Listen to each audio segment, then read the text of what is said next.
Will the richest person in the world have to testify under oath about what he did to the poorest people in the world? Former employees of the United States Agency for International Development are seeking the testimony of Elon Musk in their lawsuit over their firing, saying that Elon Musk, quote, canceled government contracts, reduced the number of USAID employees and contractors, and closed USAID's headquarters, thus violating the Appointments Clause and the separation of powers. Former USAID official Dr. Atul Gawande, who joined us on this program last night, reported it is estimated that USAID's dismantling has already caused the deaths of 600,000 people, 2/3 of them children. That's 400,000 children dead.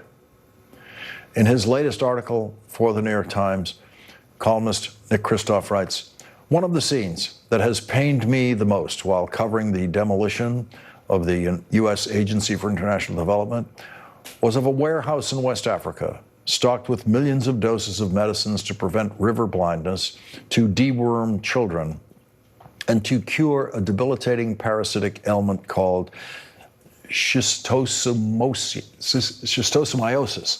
The medicines in the warehouse had been provided free by pharmaceutical companies, but the United States then canceled funding for the mass drug administrations that are crucial to defeating these neglected tropical diseases at scale.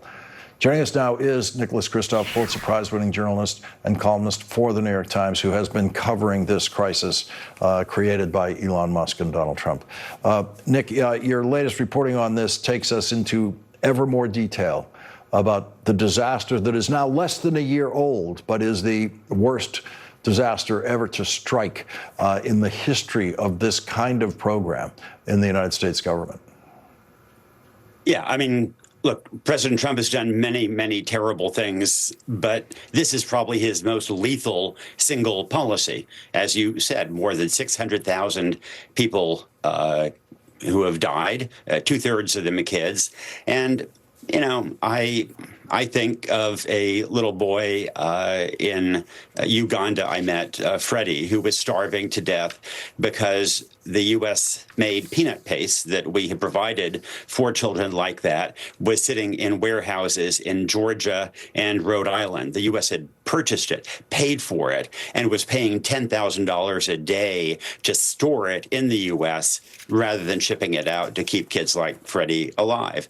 And, you know, that's what you see over and over. And I wish Elon Musk would come out and see the consequences of his behavior. And, you know, there are many, many shameful things this administration has done, but killing kids on this wholesale basis around the world strikes me as particularly odious.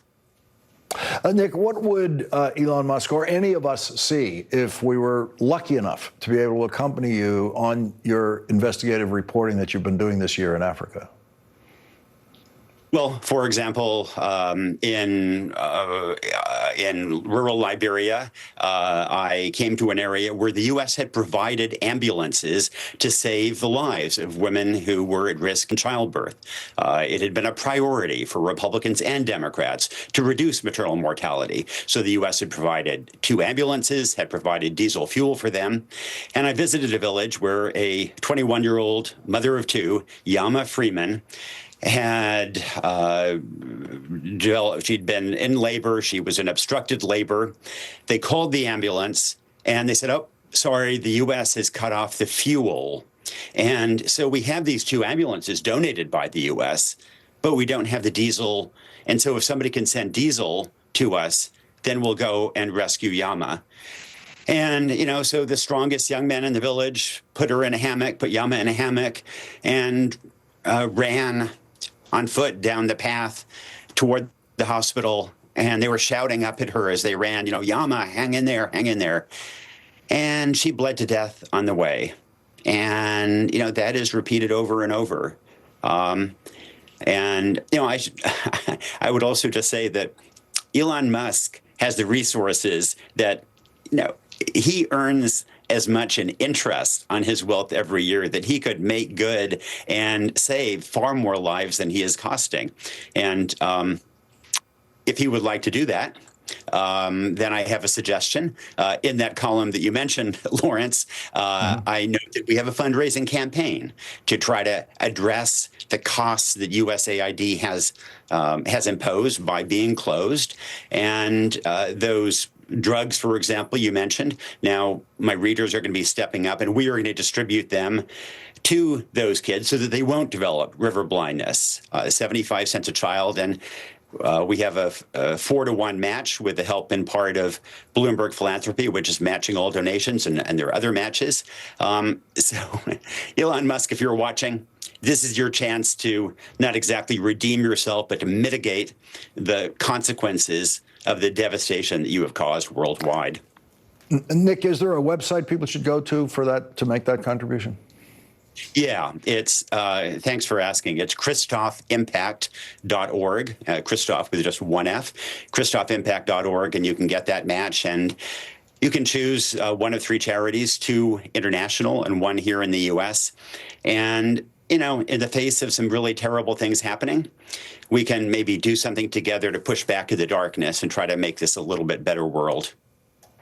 Nick Kristof, thank you very much for your reporting. Thank you for all the work you're doing. Thank you for joining us tonight.